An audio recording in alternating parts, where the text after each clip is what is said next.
বন্ধু, আমরা যখন স্রষ্টার কথা বলি তখন আমাদের মস্তিষ্কের সীমাবদ্ধতাকে ভাঙতে হয়। অধিকাংশ মানুষ কেন বিভ্রান্ত হয়? কারণ তারা স্রষ্টাকে নিজেদের মাপকাঠিতে মাপতে চায়। হিন্দু দর্শনের বা পৌরাণিক কাহিনীর দিকে তাকালে আমরা দেখি সেখানে দেব দেবীর অবতারবাদের কথা বলা হয়েছে। শ্রীকৃষ্ণ বা রাম, যাদের মহাপুরুষ বা মনীষী হিসেবে গণ্য করা হয়, তাদের কেন স্রষ্টা বা ঈশ্বর বলা হয়?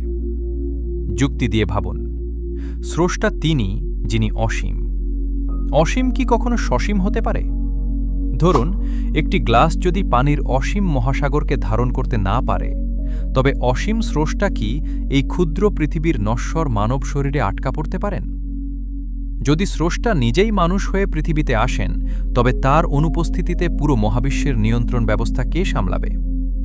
স্রষ্টার কোনো সীমাবদ্ধতা নেই, কিন্তু মানুষ ক্ষুধা, তৃষ্ণা, রোগ, শোক এবং মৃত্যুতে আক্রান্ত।